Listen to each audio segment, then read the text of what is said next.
होगा। यहाँ पर जिन्हों खुद को बहुत ही ताकतवर मान रहा था, लेकिन वो सोच रहा था कि शायद उसकी पावर की वजह से उस गोलेम का डिफेंस नहीं टूटा, बल्कि वो गोलेम बहुत टाइम से इन सभी हंटर से फाइट कर रहा है। इस वजह से उसका डिफेंस पहले से ही कमजोर था। वैसे यहाँ पर जूही ने जिन्हों को नोटिस कर लिया था। तो अब यहाँ पर कुछ दिन बीत चुके थे। जिन्हों अभी भी हॉस्पिटल के अंदर है, क्योंकि अभी उसने पूरी तरह से रिकवर नहीं किया है और उसे डिस्चार्ज होने की परमिशन नहीं है। यहाँ पर हम देखते हैं कि अभी जिन्हों रोज प्रैक्टिस करता था, इस वजह से उसके मसल्स गेन होना शुरू हो गए थे। उसकी बॉडी बहुत ही ज्यादा डेवलप हो चुकी थी। इस वजह से अभी उस हॉस्पिटल की नर्स उसी के बारे में बात कर रही थी। वो यही बात कर रही थी कि जिन्हों ने जब इस हॉस्पिटल में एडमिशन लिया था, मतलब जब वो यहाँ पर आया था, तब उसकी बॉडी कितनी वीक थी, पर अब वो कितना हैंडसम लगने लगा है। अभी हम देखते हैं कि एक दिन एक नर्स जिन्हों के रूम में आ रही थी। तभी वो आकर देखती है कि जिन्हों ने अपनी शर्ट नहीं पहन रखी है। ये देखकर वो शर्मा जाती है। वैसे जिन्हों उससे माफी मांगता है कि वो थोड़ा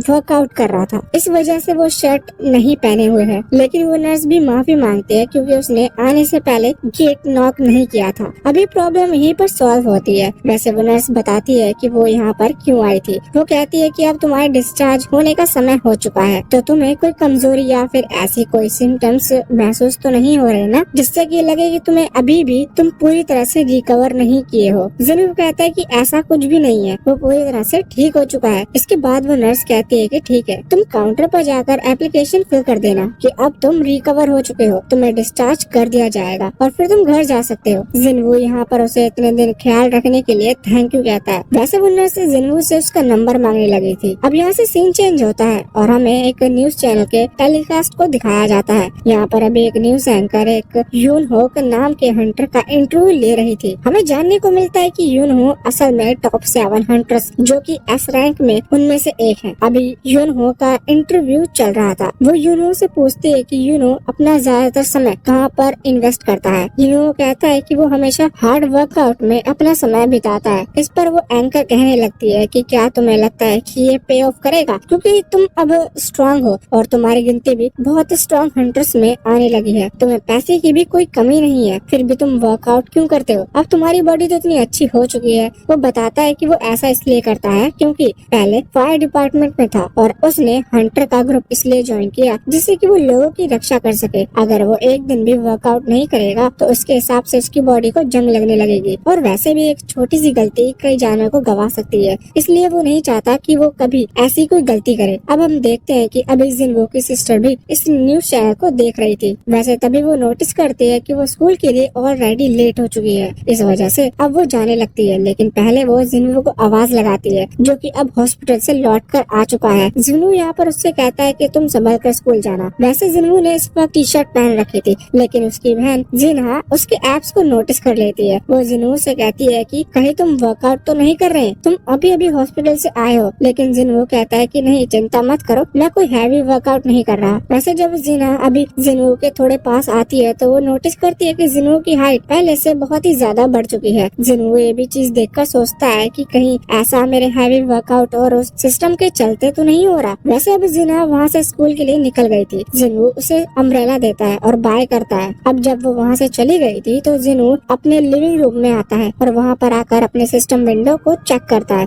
हम देखते हैं कि अभी उसे जो 4-5 टास्क मिले हैं उसमें से उसने सारे टास्क पूरे कर लिए हैं। बस अभी उसे 10 किलोमीटर दौड़ना था। तो यहाँ अभी वो सोच रहा था कि वो कुछ देर बाद जाएगा। अभी उसके पास कुछ पॉइंट्स भी हैं जिन्हें वो चाहे तो अपने स्टेटस में ऐड कर सकता है। लेकिन यहाँ पर वो सोच रहा था कि उसने पहले भी स्ट्रेंथ वाले ऑप्शन पर बहुत सारे पॉइंट ऐड कर दिए हैं, इससे उसकी ताकत बढ़ गई है। पर भले ही उसकी ताकत कितनी भी ज्यादा बढ़ जाए, अगर वो टारगेट हिट नहीं कर सकता तो इस ताकत का मतलब क्या होगा। इस वजह से वो अपने बाकी ऑप्शंस को भी देखता है, जैसे कि पहले हमने इंटेलिजेंस के बारे में जाना था। वैसे यहाँ पर वेटलिटी और रिसेप्शन के 2 और ऑप्शन है। जिन्हों सोच रहा था कि उसे इनमें से पॉइंट ऐड करने चाहिए। अब इसके बाद वो कुछ पॉइंट ऐड करता है जो कि उसे अभी टास्क पूरा करने की वजह से मिले थे। और इसके बाद वो जिस घर में रह रहा था वहाँ के मकान मालिक को फोन लगाता है। वो पूछता है कि उसने इस मंथ का रेंट नहीं दिया है। इस पर मकान मालिक हाँ करता है। वैसे मकान मालिक कोई प्रेशर नहीं बना रहा था क्योंकि वो जानता था कि जिन्हों एक हंटर है और इस वजह से वो अभी इतने दिन से हॉस्पिटल में था, तो उसे कोई जल्दबाजी नहीं थी। जिन्हों इसके लिए थैंक यू कहता है और कहता है कि मैं इस मंथ का रेंट जल्द ही दे दूंगा। वैसे यहाँ पर मकान मालिक ये भी कहता है कि तुम अपना ख्याल रखना, ज्यादा चिंता मत करना। इसके बाद वो फोन रख देता है। अब जिनवू को उसे पैसे देने थे, इसलिए उसे पैसे चाहिए। अब जिनवू और कुछ काम तो करता नहीं है, वो एक हंटर है और हंटर के लिए शुरुआत में जो शुरुआती हंटर होते हैं उनके लिए पेमेंट का सिर्फ एक ही सोर्स होता है, वो होता है कोई भी डंजन। अब यहाँ पर प्रॉब्लम ये थी कि जिनवू की रैंक असल में अभी ई है, इस वजह से उसे हाई लेवल डंजन नहीं मिल सकते। वैसे उसकी पावर तो अब ई से बहुत ज्यादा हो चुकी है, इस वजह से अगर वो चाहे तो एक री एग्जामिनेशन का फॉर्म भरकर अपने रैंक को रीटेस्ट करवा सकता है। इससे उसकी रैंक ज्यादा आएगी और फिर उसे हाई लेवल डंजन्स में भी मिलेंगे, जिससे वो ज्यादा अर्न कर सकता है। क्योंकि अभी अगर वो किसी लो लेवल डंजन में जाएगा तो वहाँ पर उसे इतने पैसे नहीं मिलेंगे जो कि उसकी टाइम की वैल्यू निकाल सके। पर प्रॉब्लम ये थी कि अगर वो री एग्जामिनेशन का फॉर्म भर देता है तो इससे उसकी रैंक बढ़ेगी और रैंक बढ़ेगी तो उसके ऊपर एक स्पॉटलाइट आ जाएगी और सभी को पता चल जाएगा कि जिन्नू ने अपनी सेकंड अवेकनिंग पूरी कर ली है। अब अगर ऐसा होता है तो सारी मीडिया की नजर उसके ऊपर आ जाएगी और फिर हर चैनल में वही आएगा, इससे उसकी प्राइवेसी खो सकती है। साथ ही साथ फिर उससे और ज्यादा प्रैक्टिस करना या फिर अपने ही टास्क को पूरा करने में समय लगाना पड़ेगा।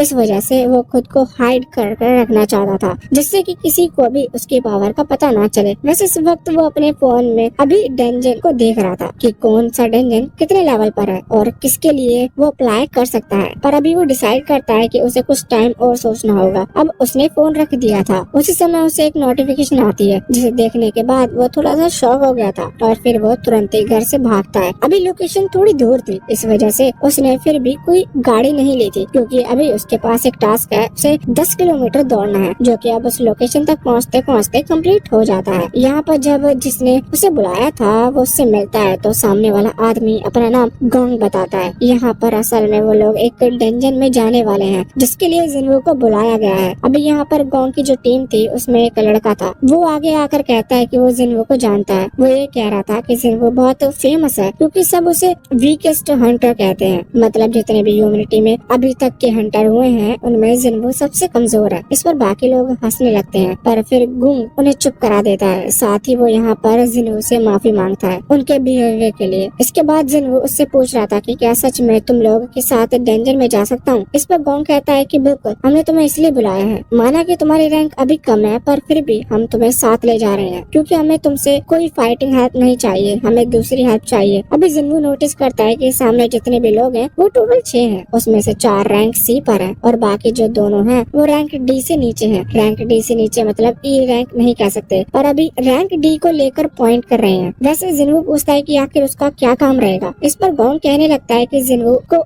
उनका सामान लेकर चलना है जो कि वहाँ वो डंजन के अंदर लेके जा रहे हैं। साथ ही यहाँ पर गोंग एग्रीमेंट देता है जिस पर जिनवू को साइन करना है, जिसमें लिखा हुआ था कि उनकी टीम में कोई हीलर नहीं है। अब जिनवू पूछता है कि उनकी टीम में कोई हीलर क्यों नहीं है, तो इस पर गोंग बताता है कि अभी तक हम जितने भी डंजन में गए हैं हमें किसी में भी चोट नहीं लगी, साथ ही हम एक प्राइवेट हंटिंग ग्रुप है, इस वजह से हमें कोई हीलर नहीं मिल पाया। जिनवू को इन लोगों पर थोड़ा सा डाउट हो रहा था, पर फिर जिनवू सोचता है कि कोई बात नहीं, उसे भी थोड़ा कमीशन मिल रहा है, मतलब उसे थोड़े पैसे मिल जाएंगे इस डंजन में हेल्प करने से, तो उससे कोई प्रॉब्लम नहीं है। जिनवू तुरंत ही उस एग्रीमेंट पर साइन करता है। तभी वहाँ पर एक और लड़का आता है, ये उनकी टीम के साथ जाने वाला है। इनका नाम जिनहो है, मगर इसे हम जिनहाओ कहेंगे क्योंकि जिनहो थोड़ा जिनवू के नाम से सिमिलर है। ये अभी यहाँ पर बहुत ही महंगा आर्मर पहन के आया था। जिनवू को देखकर लगता है कि ये सच में किसी अमीर फैमिली से है। वैसे यहाँ पर हमें जानने को मिलता है कि जिनहाओ असल में इस हंटिंग ग्रुप के मेंबर नहीं है, बल्कि उसे यहाँ पर इसलिए बुलाया गया है क्योंकि इस डंजन में जाने के लिए इन्हें 8 लोगों की जरूरत है और 6 वो लोग थे, एक जिनवू हो गया और उन्हें एक और किसी की चाहिए था, तो इसलिए उन्हें जिनहाओ को सिर्फ वो नंबर पूरा करने के लिए बुलाया। उन्हें जिनहाओ की कोई मदद नहीं चाहिए थी। अब वो वहाँ में डंजन की तरफ बढ़ने लगते हैं तो यहाँ पर जिनहाओ अभी जिनवू से पूछ रहा था कि सामान ज्यादा भारी तो नहीं है। जिनवू कहता है कि हाँ ये थोड़ा भारी है। वैसे जिनवू बिल्कुल रिस्पेक्ट के साथ बात कर रहा था और साथ ही जिनवू जानता था कि जिनहाओ असल में रैंक डी पर है, इसका मतलब वो जिनवू से ज्यादा ताकतवर है रैंक के मामले में। वैसे असली पावर जिनवू की अभी उसे पता नहीं थी, मगर यहाँ पर जिनहाओ कहता है कि तुम्हें मुझसे इस तरह से बात करने की जरूरत नहीं है, तुम मुझसे अच्छे से बात कर सकते हो, मुझे रैंक वगैरह में कुछ भरोसा नहीं। इंसान की कैपेबिलिटी उसकी रैंक से डिसाइड नहीं की जानी चाहिए। अब वैसे हम देखते हैं कि वो जब आगे बढ़ते हैं तो उन्हें वो गेट मिलता है जहाँ पर वो डंजन में एंटर करेंगे। यहाँ हमें जानने को मिलता है कि ये असल में रैंक सी का डंजन है। अभी जिनहाओ शौक था, वो कह रहा था कि हम में कोई भी रैंक सी का एंटर नहीं है, क्या रैंक सी के डंजन में जाना ठीक होगा। तो इस पर जिनहाओ उसे बताता है कि इसमें कोई प्रॉब्लम नहीं नहीं है, क्योंकि ये जो डंजन की रैंक होती है ये बस उनके फ्रंट गेट को देखकर दी जाती है, क्योंकि अंदर का खतरा तो किसी